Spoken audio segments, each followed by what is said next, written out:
The views, opinions, and information expressed during Youth Services podcast series are solely those of individuals involved. Any recommendations or advice during the podcast is general in nature and does not replace the need to seek professional advice. If you are in need of urgent assistance, please call 000 or the Kids Helpline on 1800 55 1800. The City of Casey proudly acknowledges the traditional owners, Casey's Aboriginal communities and their rich culture, and pays respects to their elders past, present and future. We acknowledge Aboriginal people as Australia's first peoples and as the traditional owners and custodians of the land on which we work and live. I would like to acknowledge that we are recording this podcast on Bunurong country.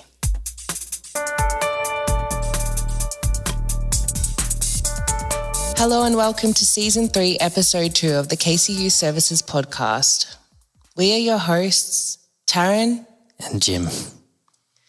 And today we are joined by Casey Aboriginal Places trainees Anaika, Havea and Elvis Carter. Welcome. Welcome. Hey. So, before we get stuck into the heavy questions, where's the next place on your travel bucket list and why? I wouldn't say my next travelling place, but I would definitely say my bucket list would be to Hawaii, along the beach, soaking up some sun. Love that. Cool. Surfing, obviously. I'm really bad at surfing, so just catch me in the waves. Okay, great. Elvis? Mine will be in Japan. Ah, yes. Just because the culture and the rich history behind Japan and the food. I love the Japanese food and stuff. And the cars and stuff. Yeah. Yeah. Cool, thank you. Could you maybe tell our listeners a little bit about the Gathering Place? So the Gathering Place is a community centre located in Dufton, and we get a lot of community members around the area come down, and pretty much like there's different programs that run each day, but also it's a home away from home. So just think of it as a home without people sleeping over. And yeah, it's just a place where people come, hang out, feel safe. There's a living room, kitchen, big open room. Oh, yeah, we forgot to mention the basketball court. But yeah, it's just a little friendly home that everyone comes to, you know. Don't have to be invited to go over there. The door's always open, so you just come in, have a feed, kick back. Yeah. Super welcoming and safe. Yeah. Cool. Such an important space, huh? And it sounds like it's a bit of like a family, like community vibe. Yeah, for sure. Because all the workers are related, so yeah, we're all related somehow. So. Oh yeah, that's Love nice. that. Could you tell us a little bit about what you do at the Gathering Place, each of you? So me and Elvis are obviously trainees, so we're learning currently what everyone else sort of does. So there's like a case manager and mentor role, there's a programs coordinator, and also there's a business officer. We have a few new staff that are going to come in later in the year, but pretty much what me and Elvis do is we attend meetings and connect with other organisations and learn what they do and how we can help and run programs. So we just at the moment are organising a program that we think is important about education and employment. So that's what we're doing at the moment. But yeah, so pretty much we help assist run the programs and attend like youth stuff and engage with youth and help out with their needs. Cool. Yeah. Elvis, could you tell us what a day in the life looks like, maybe? Depends. A day in the life for me is like I wake up at like 5 a.m. Whoa. Train 5:30 to 7:30. Then I get to work around 8:30. But usually like we have meetings. We have a lot of meetings that we go to. Sometimes meetings that we have to write because we usually do the minutes for the meeting. So that's the first thing we learned. Literally the first day we learned how to write minutes. And ever since then, every time we go to a meeting, Elvis and Anaika, can you write the minutes? I'm like, It's always fun. It's the best. It's the best role in a meeting. yeah, and then I forget about writing the minutes, and then I forget what we talked about in the minutes. I'm like, lucky we have our notebooks. What else? So usually Mondays or Wednesdays we have a homework group there on Wednesdays. So usually we like find a game to play for the kids, and then the kids come over, and then we help Kaya print out all the homework, and so they always have something to do. Because all the kids, they come in, we don't have any homework, and we don't have to do homework today, and we just slam the books in their face and be like, here's all here's something to do. And so that's like, and then obviously if you have a program to prepare for or to run, then that obviously ties into all that. So yeah. Awesome.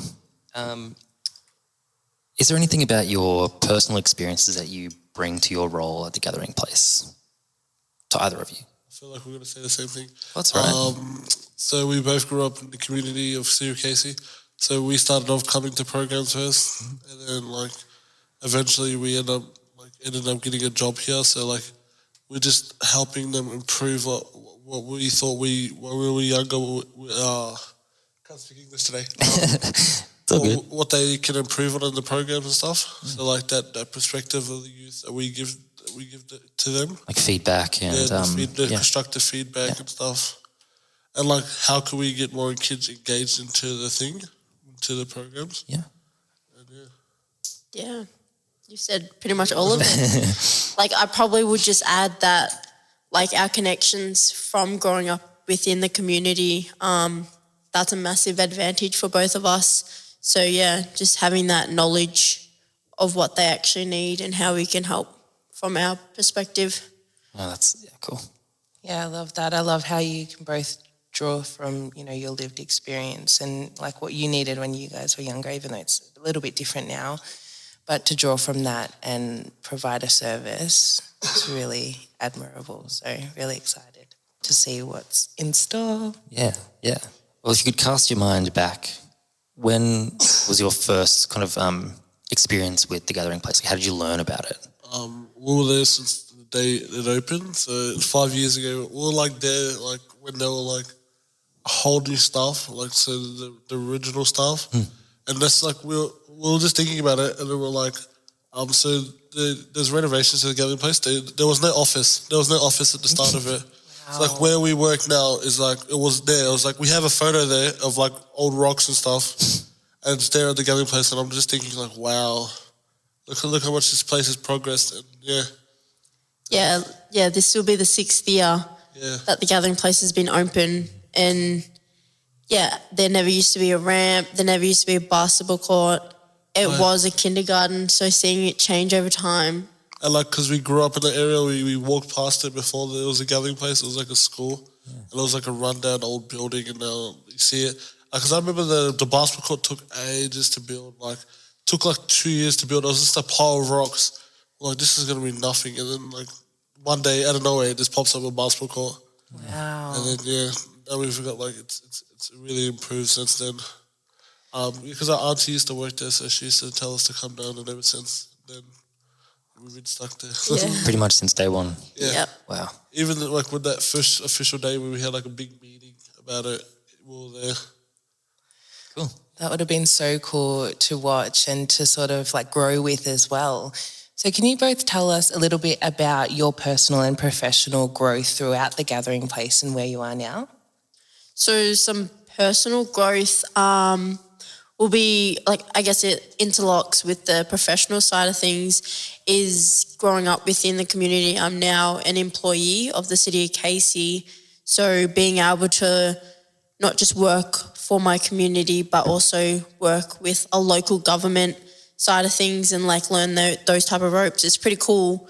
So as a personal growth and professional growth, making that connections with important people, I reckon for my type of career that I want to go down, instead of me sitting at home doing nothing, like finishing school, this has given me an eye-opener of like how things really are and how hard sometimes it can get, but in a good way, yeah.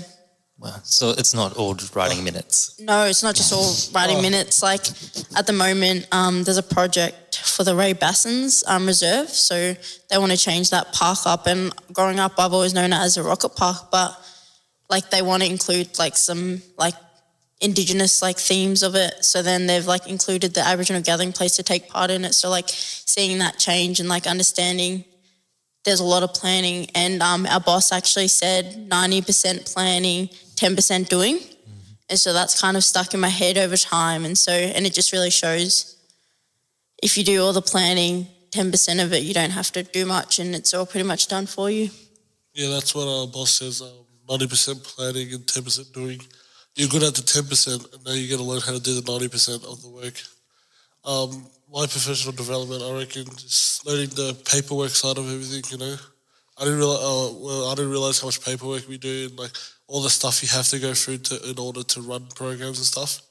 So that's like really been an eye opener for me too. Yeah. Just learning about everything, you know, how stuff came upon here at Bunjil Place, you know, meeting a lot of new people, you know, different departments.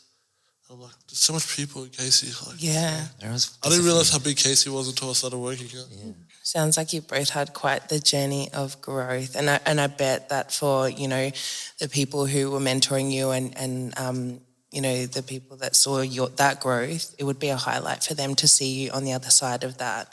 And it's interesting that you say that the paperwork side of things, because I think when we're young people and we're accessing a service, we don't realise, we're just like, their job's so easy, like from the outside looking in. But when you're in it and you see all the, you know, behind the scenes work that goes into it, you have a greater appreciation. Yeah, my boss is like, haha, do you like the paperwork now?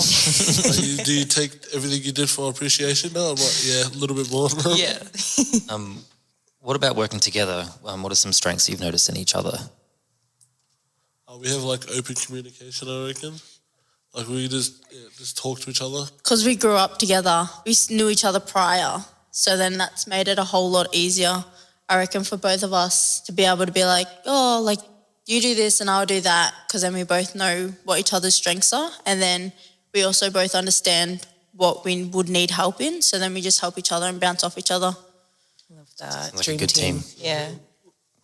So can you tell us a little bit about what it means to be in community and why you think that this space is so important for young people? I think it was important, like for us, like for me growing up, like having some place to go after school, not just running amok in the streets. Like you got the gathering place to go to, and there's like no shame in going there. It's like, oh, hello everyone. Everyone comes to the office, pops their head in, says hello, and then walks out. And we usually just come out and play table tennis with all the kids and stuff, and just have fun. And yeah, it's such a good place to have in the community. Like they feel open to come in here anytime, and yeah. Yeah, safe and welcoming space. Yeah, because sometimes like people don't want to go home, so they don't have to go home straight away. They can just come, and then maybe like even if it's just for 5 minutes, like that's like made their day a whole lot better. So then, yeah, just being able to come and just hang out and be that supportive system for them. Yeah, and stay connected to community. So for our listeners, can you tell us a little bit about what it means to be in community? I guess like for me, community sort of helped me define who I am. So it gave me like a whole lot of sense of belonging. So yeah, having a community, I know that they're always going to have my back, and then so I can bounce off them if I need help. Yeah. Whereas if I didn't have my community, I don't even know what I'd be doing. I love that. Yeah. That's so awesome. Thank you both for sharing. So what has been your highlight since being in the traineeship? What has been like the highlight of it? Has there been a specific moment or memory that... Yeah, being hired. Getting a job. Yeah, because this is like my first full-time job, so I was like, it's pretty surreal. But I reckon the graduation was a big one for me, because like 2019 we graduated, we had a graduation, and like so like now we planned the whole graduation, so from everything, from like people coming, contacting everyone, doing all that other side, to like us planning and then us MCing and stuff too. So what graduating? What do you mean? Like graduating from what? Year 12. Yeah, Okay, so right. like the year 12 for the city of KCA Aboriginal kids. Oh, cool. So yeah, it was a pretty good turnout, you know, like, and the weather changed on us that day, and like it was nice, especially nice and sunny, and it was rainy. Melbourne. Typical. Yeah, and then the guys were like, oh, don't worry, we got in-ground shelter for you, don't worry, everything. And then yeah, I think that was a pretty good highlight for me. Yeah, mine would be the exact same, and he stole the thunder away from me because I was going to say that. But yeah, so pretty much we in 2019 obviously graduated, and then it was like organised because it was like not just us two, there was quite a few in the community, and obviously for Indigenous people it's such a big celebration and it's like rare. So like for us to celebrate and come together in community, because that's pretty much where everyone was brought up and like it's everyone's family. So then we got to celebrate that, and so then as Elvis said, we got to run it ourselves last year, 2021 class. Wow. And so that was really exciting and amazing to see that, because we obviously were on the other side now because we're employees, and instead of it being run by us, we got to run it for the kids. And so it's pretty cool to see the next generation coming through. Yeah, and you guys would have known what you would have wanted to at your graduation, but... Yeah, they had a photographer and I was jealous. I know, and I was at my uniform. Yeah. They got everything. That's so awesome. I had the pleasure of coming to one of the graduations, I believe it was 2020, and it was absolutely amazing just to see the cultural side of it, the smoking ceremony and the handout of the possum skins and things like that, and just to see all the, proud community members get up and do speeches for, their children or, family. It was truly touching. So, yeah, I have no doubt that you guys did an amazing job in planning and running that. Yeah, like the dances we had were the City of Casey members too. So, the dances were pretty special. Because that was the first time ever watching them dance. I'm a part of it, but, every time they've danced, I've been busy. So, that was the first time seeing them actually dance, Aboriginal dancing and stuff. It was pretty special. I liked it. Yeah, the dances are, young boys aged from, 10 all the way up to, I think the oldest is 21. So the age varies, but all these boys grew up together within the community. So they formed that relation. And then, the way they connect with culture is having that dance group. And so everything is pretty much from scratch. So, from the songs in language and, the dances that they do. So it's pretty exciting. Such a beautiful celebration of culture and also achievement and milestones. So I can imagine how awesome that would have been. Is there anything exciting in the works for this year coming up that you could give us a little bit of intel no spoilers, but yeah. You can... I don't know if there's anything exciting. I think the main exciting thing is being able to, after the past 2 years, having COVID and lockdowns and isolation, just the exciting thing is being able to connect again. So having everything reopen and all the programs back, all the programs only just went back last week, but obviously now the gathering place is closed for our renovations. So then, that's probably exciting, is being able to connect with everyone and seeing everyone, not just the youth, but the elders come in and they're actually louder than the kids. That's crazy. I was wow, they're so loud. I didn't, because I was always at school when they came in, but seeing them come in and then they all cheered when they walked through the doors because it's been so long. So just seeing them, it's just really, I'm happy for them. Yeah, especially coming together in the flesh and seeing face to face rather than through a computer screen. Yeah. Do you have anything to add? No, I'm just trying to think, but just seeing everyone come back to normal. I'm back to the normal. Yeah. And just, trying to get over it now, trying to get better and everything. Maybe currently we are planning something for NAIDOC Week. Ooh, exciting. So it has a few things that we have mentioned today, but like you said, no spoilers. Yes. Okay. That's Watch fair enough. this space, yeah. Cool. Well, obviously we can't thank you enough for coming in and giving us your time to talk about the gathering place and how important it is for young people, especially in community. The biggest question is for any listeners who might be keen to connect to community, how do they go about doing that? We actually have a Facebook page. It's just called the Casey Aboriginal Gathering Place. So that's where we post a lot of things. But also we have a monthly newsletter. We have other stuff that goes on, community barbecues that happens every second Friday now. It's open to anybody pretty much. Just come down, have a feed, get to know people. Every second Friday of the month. Yeah. Cool. There's also more information to be found on the Casey website, just www.casey.vic.gov.au. And I think we'll sign off now. Sounds good. Cool. We'll plug everything in the links below. Yep. Don't forget to subscribe to our channel and the Casey Youth Services social media accounts.